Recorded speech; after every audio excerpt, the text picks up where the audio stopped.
അതായത് ഈ കളിക്കാരെ ഇന്റർവ്യൂ ചെയ്യാന്നുള്ള ഉദ്യമത്തിന് ഇറങ്ങാൻ ഒരു കാരണമുണ്ട്. ആ കഥ ഒന്ന് വിശദീകരിക്കാം. അത് സത്യത്തില് തൃശ്ശൂർ വെച്ചായിരുന്നു. അപ്പോ കുട്ടികളാണ്. അപ്പൊ കുട്ടികൾക്ക് വിക്ടർ മഞ്ഞളെ അറിയില്ല. അത് വലിയ അത്ഭുതമൊന്നുമില്ല. കാരണം ചെറിയ കുട്ടികൾക്ക് 70 കളിച്ച് വിക്ടർ മഞ്ഞളെ അറിയണമെന്നില്ലല്ലോ. പക്ഷെ അതിനകത്തൊരു 50 വയസ്സിൽ കൂടുതൽ പ്രായമുള്ള ആളുകളുണ്ടായിരുന്നു. അതിലൊരാളാണ് എന്നോട് ചോദിച്ചത് അതാരാണ്. അപ്പൊ ഞാനിങ്ങനെ ആലോചിച്ചു, തൃശ്ശൂർ എന്റെയൊക്കെ ചെറുപ്പത്തില് ഞാൻ വിക്ടർ മഞ്ഞളെ വളരെ അടുത്ത് കണ്ടിട്ടുള്ള ഒരാളാണ്. ഞാൻ തൃശ്ശൂരാണ്, സെന്റ് തോമസ് സ്കൂളിലൊക്കെ ഞാൻ പഠിച്ചിട്ടുണ്ട്. ലൂർദിലും സെന്റ് തോമസ് സ്കൂളിലൊക്കെ ആയിട്ട് ഞാൻ പഠിച്ചിട്ടുണ്ട്.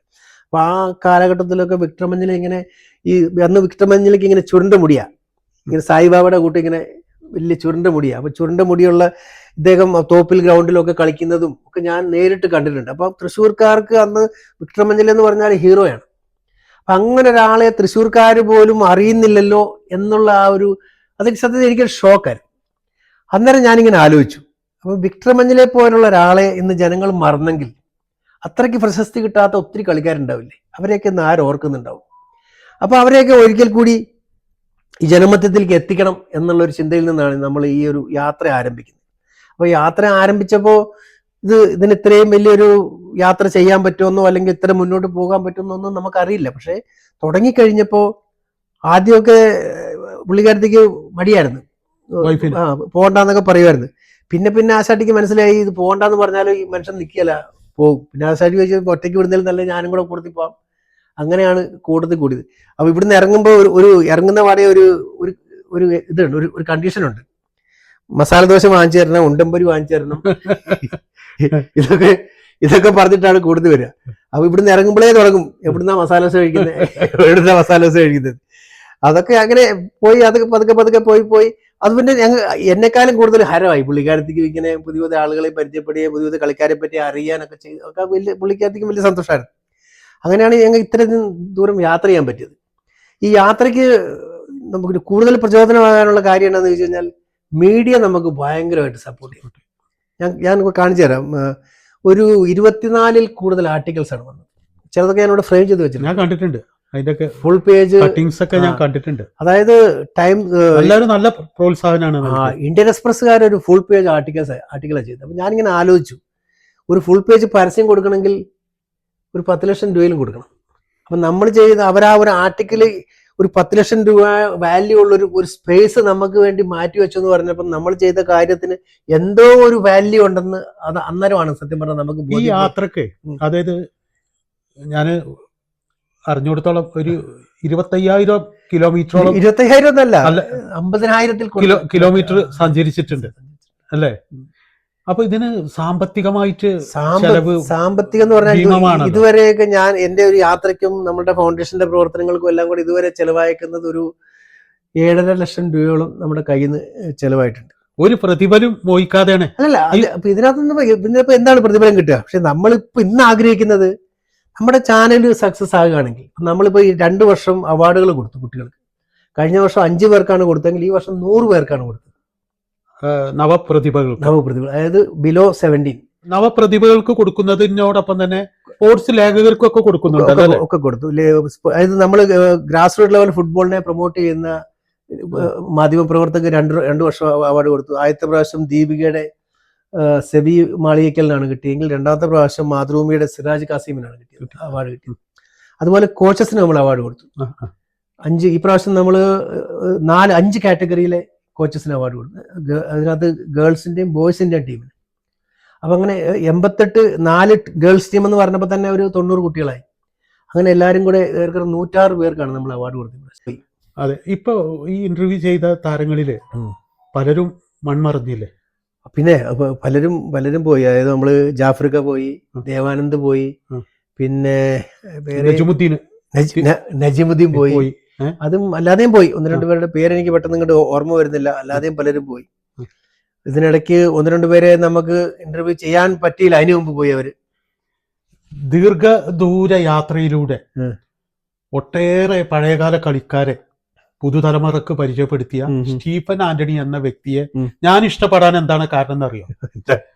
അതായത് എന്റെ കുട്ടിക്കാലത്ത് ഞാൻ ഏറെ ആരാധനയോടുകൂടി കണ്ട കളിക്കാരാണ് പ്രീമിയർ ടൈയേഴ്സിന്റെയും അതുപോലെ തന്നെ തിരുവനന്തപുരം ടൈറ്റാനിയത്തിന്റെ ഒക്കെ കളിക്കാര്. അവരൊക്കെ ആ കളി ഞാൻ കണ്ടിട്ടുണ്ട്. മലപ്പുറത്ത് കൗമുദി ട്രോഫിക്ക് വേണ്ടി വരുമ്പോ ഇവരൊക്കെ കളി കണ്ടിട്ടുണ്ട്. വളരെ കൗതുകപൂർവ്വം ഞാൻ ആ കളിക്കാരെ ഞാൻ നോക്കി ഇരുന്നിട്ടുണ്ട്, ഗാലറി ഇരുന്ന്. പക്ഷെ അവരൊക്കെ പിന്നീട് കാലങ്ങൾക്ക് ശേഷം അവരെ ഇന്നത്തെ അവസ്ഥ എന്താണെന്ന് ഞാൻ ചിന്തിച്ചിട്ടുണ്ട്. പക്ഷെ നമുക്ക് അവരെ കണ്ടെത്താനൊന്നും ഒരു മാർഗമില്ലല്ലോ.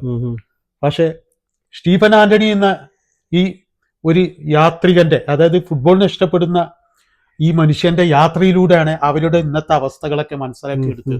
അതിലെനിക്ക് വളരെയധികം സന്തോഷമുണ്ട്. അപ്പൊ ഈ ഉദ്യമം ഇനിയും തുടരുന്ന തീർച്ചയായിട്ടും. ഇപ്പൊ നമ്മൾ ഏറ്റവും ലാസ്റ്റ് ചെയ്തത്, ഇന്റർവ്യൂ ചെയ്തത് നമ്മുടെ ഹരിസാറുണ്ട്, നമ്മുടെ അലിന്ദ് കുണ്ടറയ്ക്ക് വേണ്ടി കളിച്ച ഹരിസാർ. അദ്ദേഹം കണ്ണൂർക്കാരനാണ്, പക്ഷെ ഇപ്പൊ കൊല്ലത്താണ് താമസം. അദ്ദേഹത്തിന് 81-82 വയസ്സുണ്ട്. അദ്ദേഹത്തെ ഈ അടുത്ത ദിവസം ഞാൻ ഇന്റർവ്യൂ ചെയ്തു. ഇപ്പൊ നിലവിൽ ഏറ്റവും കൂടുതൽ പ്രായം ചെയ്ത ആളെ ഇന്റർവ്യൂ ചെയ്തത് നമ്മുടെ ഡോക്ടർ രാജഗോപാലിനെയാണ്. 1961 കോഴിക്കോട് നാഷണലിൽ കേരളം ആദ്യമായി സെമിഫൈനൽ കളിച്ച ടീമിന്റെ സ്റ്റോപ്പർ ബാക്ക് ആയിരുന്നു. ഇപ്പൊ ജോലി ചെയ്യുന്നത് ഞാനൊരു ever fast freight ഫോർവേഡേഴ്സ് private limited എന്ന് പറഞ്ഞൊരു കമ്പനിയുടെ കേരള ഹെഡായിട്ടാണ് ജോലി ചെയ്തുകൊണ്ടിരുന്നത്. ഇപ്പോൾ ഓൾറെഡി ഞാൻ റിട്ടയർഡ് ആയി. നെടുമ്പാശ്ശേരിയിൽ എത്ര വർഷമായി? ഞാൻ 2013 മുതൽ നെടുമ്പാശ്ശേരി, ഡൽഹിയിലായിരുന്നു ഞാൻ ദീർഘകാലം ഉണ്ടായിരുന്നു അല്ലേ? ഒരു 32 വർഷം. 32 വർഷം. അതിനുശേഷമാണ് നെടുമ്പാശ്ശേരി വരുന്നത്. മലപ്പുറം ജില്ലയിലെ മങ്കടയാണ് സ്വദേശം. മങ്കടയിൽ ആക്ച്വലി ഞാൻ ജനിച്ചത് മുണ്ടക്കയത്താണ്, ഇടുക്കി ഡിസ്ട്രിക്ട്. അപ്പൊ അവിടുന്ന് ഞങ്ങള് കുടിയേറി പാർത്തവരാണ് ഇങ്ങോട്ട് മങ്കടയ്ക്ക്. മങ്കട ഇക്ക കേട്ടിട്ടുണ്ടാവും, ഒരു കുമാരഗിരി എസ്റ്റേറ്റ് ഉണ്ട്. കുമാരഗിരി എസ്റ്റേറ്റിലെ പ്രസിദ്ധമാണ്. കുമാരഗിരി എസ്റ്റേറ്റിന്റെ ഒരു സ്റ്റാഫായിരുന്നു എന്റെ ഗ്രാൻഡ് ഫാദർ. അപ്പൊ അങ്ങനെയാണ് ഞങ്ങള് മങ്കട വരുന്നത്. അപ്പൊ മങ്കട വന്ന് ഞാൻ 4ാം ക്ലാസ് മുതൽ മങ്കടയാണ് പഠിച്ചത്. അന്ന് മങ്കട മേലെ സ്കൂളിൽ ആണ് തുടക്കം. അപ്പോൾ ഞങ്ങള് മങ്കട, വേരുമ്പിലാവ്, കടന്നവണ്ണ ആ ഒരു പ്രദേശത്തായിരുന്നു നമ്മളുടെ ബാല്യകാലമൊക്കെ. പിന്നെ SLC കഴിഞ്ഞപ്പോൾ ഞാൻ ഡൽഹിക്ക് പോയി. പിന്നുള്ള എല്ലാ കാര്യങ്ങളൊക്കെ ഡൽഹിയിലായിരുന്നു. ജോലി സമ്പാദിച്ചു. ദീർഘകാലം 32 വർഷം അവിടെ ജോലി ചെയ്തു. അതിനുശേഷമാണ് നെടുമ്പാശ്ശേരി വരുന്നത് അല്ലേ? നെടുമ്പാശ്ശേരി വന്നപ്പോ ഇപ്പൊ അങ്കമാലിയില് വീടും വാങ്ങി അല്ലെ? അങ്കമാലി ഈ വീട് ഞാൻ വെച്ചതാണ്. ഞാൻ സ്ഥലം വാങ്ങി. ഇതെന്റെ സ്വന്തം ഈ ഡിസൈൻ ഒക്കെ സ്വന്തമാണ്. നമ്മളൊരു എഞ്ചിനീയറെ കൊണ്ട് വരപ്പിച്ചൊന്നുമല്ല, നമ്മളുടെ മനസ്സിൽ വീട് നിൽക്കുന്ന സ്ഥലം ഒന്ന് പരിചയപ്പെടുത്തി. ഇത് തുറവൂരാണ്, അങ്കമാലി തുറവൂർ മൈത്രി എന്ന് പറയും. ഇത് ഈ ഏരിയക്ക് മൈത്രി ഒരു റെസിഡൻഷ്യൽ അസോസിയേഷൻ ആണ് മൈത്രി. ആ മൈത്രിയിൽ ഉള്ള ഒരു 118 നമ്പർ വീടാണിത്. ഇനി കുടുംബത്തിനെ കുറിച്ച് കുടുംബം എനിക്ക് 2 വൈഫ് പരിചയപ്പെടുത്തി. എനിക്ക് 2 പെൺകുട്ടികളാണ്. മൂത്ത ആള് സാറ സ്റ്റീഫൻ, അവള് UK NHS കുട്ടികൾക്കുള്ള കൗൺസിലറായിട്ട് ജോലി ചെയ്യുന്നു. യു കെയില്. അതായത് അവിടെ അപ്പനും അമ്മയായിട്ട് മക്കൾക്ക് വലിയൊരു ഇന്ററാക്ഷൻ ഒന്നും ഉണ്ടാവില്ല. അപ്പൊ മക്കള് ചെറിയ കുട്ടികളുമായിട്ട് സംസാരിക്കുന്നത് ഇങ്ങനെയുള്ള കൗൺസിലേഴ്സാണ്. അപ്പൊ അങ്ങനെ ഗവൺമെന്റ് ഡിപ്പാർട്ട്മെന്റ് തന്നെ ഉള്ളൊരു ജോലിയാണ്. രണ്ടാമത്തെ മോൾ ഫ്രാൻസിലാണ്. അവള് PhD ചെയ്തുകൊണ്ടിരിക്കുകയാണ്. അവള് MSc കഴിഞ്ഞിട്ട് ഇവിടുന്ന് പോയതാണ്, കെമിസ്ട്രിയിൽ MSc കഴിഞ്ഞിട്ട് പോയതാണ്. അപ്പോൾ അവിടെ ഇപ്പൊ PhD ചെയ്തുകൊണ്ടിരിക്കുകയാണ്. വൈഫിനെ പോലെ മക്കൾക്കും ഫുട്ബോളിലൊക്കെ താല്പര്യമുണ്ടോ? അവർക്ക് അങ്ങനെ വലിയ താല്പര്യമൊന്നുമില്ല. അതല്ല, അച്ഛന്റെ ഈ അവർക്ക് വിരോധമൊന്നുമില്ല, പ്രോത്സാഹനത്തിന് കുറവൊന്നുമില്ല. പപ്പ അവള് എപ്പോഴും പറയും പപ്പായുടെ പാഷൻ കളയരുതെന്നൊക്കെ പറയും. പിള്ളേരും പറയും, അവനവന്റെ പാഷനാണ്, അതൊരിക്കലും നഷ്ടപ്പെടുത്തി കളയരുതെന്നൊക്കെ മക്കള് പറയും. റിട്ടയർമെന്റ് ജീവിതത്തിന് ശേഷം എന്താണ് എന്റെ ഉദ്ദേശം? എന്റെ മെയിൻ ആയിട്ട് എന്റെ ഒരു സ്വപ്നം, അതായത് നമുക്കൊരു 2047 ഒക്കെ ആകുമ്പോഴത്തേക്ക് ഇന്ത്യ വേൾഡ് കപ്പ് ക്വാളിഫൈ ചെയ്യണം. അതാണ് എൻ്റെ ഒരു സ്വപ്നം. അതിനുവേണ്ടി നമ്മളൊരു ഗ്രാസ് റൂട്ട് ലെവലിൽ ഫുട്ബോൾ പ്രൊമോഷനുമായിട്ട് നടക്കുകയാണ്. നമ്മൾ ഉദ്ദേശിക്കുന്നത് എന്താണെന്ന് ചോദിച്ചു കഴിഞ്ഞാൽ, ഇപ്പം നമ്മളൊരു പിടിയേരി പ്രോഗ്രാം, ഞാനൊന്ന് സലീം ഭായി ആയിട്ട് ഞാൻ ഡിസ്കസ് ചെയ്തതാണ്. പിടിയേരി പ്രോഗ്രാം എന്ന് പറഞ്ഞാൽ നമുക്കൊരു ചാനലുണ്ട്. ചാനലിൽ ഞാൻ ഓൾറെഡി പറഞ്ഞു, ഒരു 560-ൽ കൂടുതൽ വീഡിയോസ് ഉണ്ട്. ഒരാൾ ആ വീഡിയോ ചാനലിൽ കയറി ഒരു വീഡിയോ കണ്ടാൽ ഒരു 5 പൈസ ജനറേറ്റ് ആവും എന്ന് പറഞ്ഞാൽ യൂട്യൂബ് നമുക്കൊരു 5 പൈസ തരും. അങ്ങനെ നമ്മളെ സപ്പോർട്ട് ചെയ്യുന്ന ഒരു 10 ലക്ഷം പേരുണ്ടാവും. ഡെയിലി ഒരു 10 മിനിറ്റ് ഈ ഗ്രാസ് റൂട്ട് ലെവൽ ഫുട്ബോളിന് വേണ്ടി മാറ്റിവെക്കാൻ സന്നദ്ധരായ ഒരു 10 ലക്ഷം പേര്. മലപ്പുറംകാർ മാത്രം സപ്പോർട്ട് ചെയ്താൽ മതി. മലപ്പുറത്ത് ഫുട്ബോളിനെ സ്നേഹിക്കുന്ന മലപ്പുറംകാർ മാത്രം നമ്മുടെ കൂട്ടത്തിൽ നിന്നാൽ മതി. ഞാൻ ഉറപ്പ് തരുന്നു, നാളെ നമുക്ക് നല്ല ഒരു ഫുട്ബോൾ ടീമിനെ നമുക്ക് ഉണ്ടാക്കിയെടുക്കാൻ പറ്റും. അതെങ്ങനെയാണെന്ന് ചോദിച്ചു കഴിഞ്ഞാൽ ഈ ഫുട്ബോളിന്റെ ട്രെയിനിങ് എന്ന് പറഞ്ഞാൽ നമ്മൾ ആഫ്രിക്കയിലെയും യൂറോപ്പിലെയും ഒക്കെ ട്രെയിനിങ്ങിനെ പറ്റി പഠിച്ചു കഴിഞ്ഞാൽ അതൊരു പ്രോസസ്സാണ്. ഒരു അവധിക്കാലത്ത് തല്ലിക്കൂട്ടുന്ന ഒരു ക്യാമ്പോ അതുകൊണ്ടൊന്നും ഫുട്ബോൾ കളിക്കാരനുണ്ടാവില്ല. അതെന്ന് പറഞ്ഞാൽ ഒരു 15, 16 മുതൽ 20 വർഷം വരെ നിരന്തരമായ പ്രാക്ടീസ് കൊടുക്കണം കുട്ടികൾക്ക്. എന്ന് പറഞ്ഞാൽ ഒരു 7 വയസ്സിൽ 8 വയസ്സിൽ അവരെ എടുത്താൽ അടുത്തൊരു 15 വർഷം നമുക്ക് അവരെ പ്രൊട്ടക്ട് ചെയ്ത് നിർത്താൻ പറ്റും. ഞാൻ പ്രൊട്ടക്ട് ചെയ്ത് നിർത്താൻ പറ്റുമെന്ന് എടുത്ത് പറഞ്ഞ എന്തുകൊണ്ടാണെന്ന് ചോദിച്ചു കഴിഞ്ഞാൽ നമ്മുടെ ഇവിടെ ഫുട്ബോൾ കളിക്കാൻ വരുന്നതിൽ 99% കുട്ടികളും ബിലോ ഇൻകം കാറ്റഗറിയിൽ നിന്നായിരിക്കും. എന്ന് പറഞ്ഞാൽ അവിടെ കുടുംബത്തിൽ വലിയ വരുമാന സ്രോതസ്സുകൾ ഉണ്ടാവില്ല. അപ്പോൾ അവർക്കൊന്നും കുറച്ച് കഴിഞ്ഞാൽ ഇവിടെ പിടിച്ചിരിക്കാൻ പറ്റില്ല. ഇന്ന് കേരളത്തിൽ അക്കാഡമികൾ ഇഷ്ടം പോലെ ഉണ്ട്, ഇഷ്ടം പോലെ. അതായത് രജിസ്റ്റർ ചെയ്തത് മാത്രം ഏറെക്കുറെ 200-നടുത്തുണ്ട്. രജിസ്റ്റർ ചെയ്യാത്ത എല്ലാം കൂടെ 1000-ഓളം ഫുട്ബോൾ അക്കാഡമികൾ ഇന്ന് കേരളത്തിലുണ്ട്. പക്ഷെ നല്ലൊരു അക്കാഡമിയിൽ അഡ്മിഷൻ വേണമെന്നുണ്ടെങ്കിൽ 5 ലക്ഷം മുതൽ 10 ലക്ഷം രൂപ വരെ ആനുവൽ ഫീസ് കൊടുക്കണം. എത്ര സാധാരണക്കാരൻ വിചാരിച്ചാൽ അത് സാധിക്കും? ഒരു ഓട്ടോ ഡ്രൈവറുടെ മോനെ അയക്ക് 10 ലക്ഷം രൂപ മുടക്കി ഫുട്ബോൾ അക്കാഡമി ചേർക്കാൻ പറ്റുമോ? ഒരിക്കലും പറ്റില്ല. അപ്പം നമുക്ക് ഈ കുഞ്ഞുങ്ങളെ പൂർണ്ണമായിട്ടും ദത്തെടുക്കാൻ പറ്റണം. എന്ന് പറഞ്ഞാൽ അവരുടെ കഴിവുള്ളവരാണെന്ന് നമുക്ക് മനസ്സിലായി കഴിഞ്ഞാൽ അവർക്ക് പിന്നെ വേറെ ഒന്നിനെ പറ്റി ചിന്തിക്കേണ്ടി വരും. 100% നമുക്ക് അവരെ സപ്പോർട്ട് ചെയ്യാൻ പറ്റണം. അങ്ങനെ നമ്മൾ മുന്നോട്ട് പോയാൽ ഒരു 10-12 വർഷം കഴിയുമ്പോൾ ഡെഫിനറ്റ്ലി നമ്മളുടെ ഫുട്ബോളിന്റെ ആകൃതിയും പ്രകൃതിയൊക്കെ മാറും. ഇന്ത്യ ലോകകപ്പ് കളിക്കുക എന്നുള്ളത് തീർച്ചയായിട്ടും താങ്കളെ പോലെ നമ്മുടെ എല്ലാവരുടെയും സ്വപ്നമാണ്. പക്ഷെ ഈടായിട്ട് ഇന്ത്യൻ ടീം ഏറെ പിറകോട്ടാണ്, കുത്തി താഴോട്ടാണ് പോകുന്നത്. അതെന്തുകൊണ്ടാണ് സങ്കടകരമാണ്. അതെ, അതെന്തുകൊണ്ടാണെന്നറിയൂ? അതായത് തലപ്പത്തിരിക്കുന്നവർക്ക് പലർക്കും വീക്ഷണങ്ങളില്ല, മുന്നോട്ടുള്ള കാര്യങ്ങളെ പറ്റി അവർ ചിന്തിക്കുന്നില്ല. അവർ ആ താൽക്കാലികമായ കാര്യങ്ങൾ, ഈ വർഷത്തെ ബഡ്ജറ്റ് എവിടെയൊക്കെ അഡ്ജസ്റ്റ് ചെയ്യാം, ആർക്കൊക്കെ എന്തൊക്കെ കിട്ടും. 15 ലക്ഷം പോപ്പുലേഷൻ ഉള്ള രാജ്യങ്ങൾ വരെ വേൾഡ് കപ്പ് ക്വാളിഫൈ ചെയ്തു. 15 ലക്ഷം.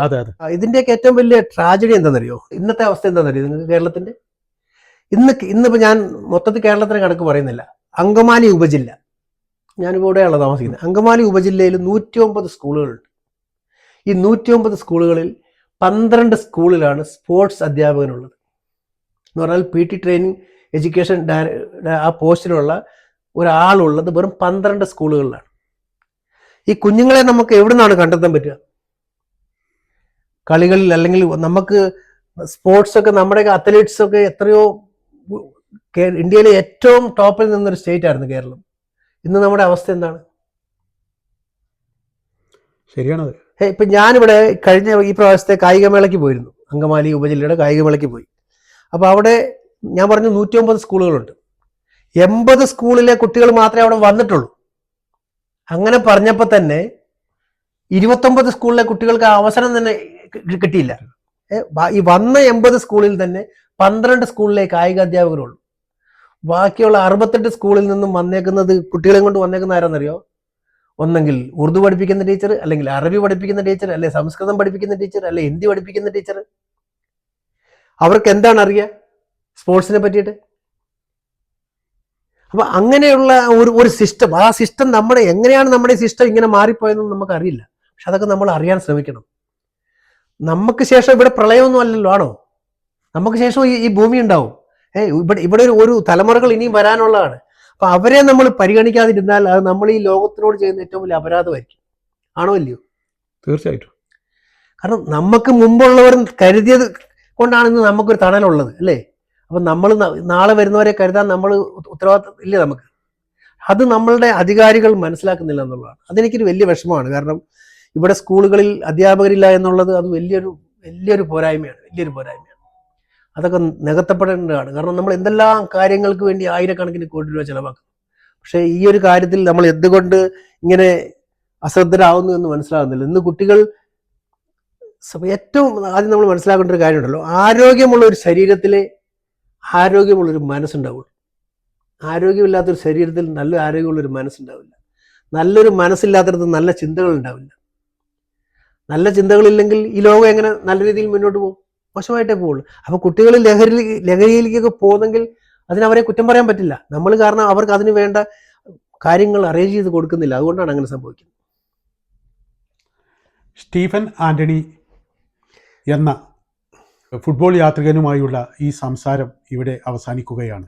Thank you Saleem bhai, thank you very much. നിങ്ങൾ ഇത്രയും ദൂരം വന്നിങ്ങനെ ഒരു ഇൻ്റർവ്യൂ ചെയ്തതിൽ എനിക്ക് ഒത്തിരി സന്തോഷമുണ്ട്. കാരണം എന്താ പറയുന്നത്, നമ്മളൊരു കാര്യം ചെയ്യുമ്പം അത് മറ്റുള്ളവർ അത് കേൾക്കാൻ തയ്യാറാവുമ്പോഴാണ് നമ്മൾ ചെയ്യുന്ന കാര്യങ്ങൾക്ക് ഒരു ഭംഗി ഉണ്ടാവുന്നത്. എന്നെ ഒരിക്കൽ കൂടി ഇത് കാണുന്ന ഓരോരുത്തർക്കും ഞാൻ നന്ദി പറയുകയാണ്.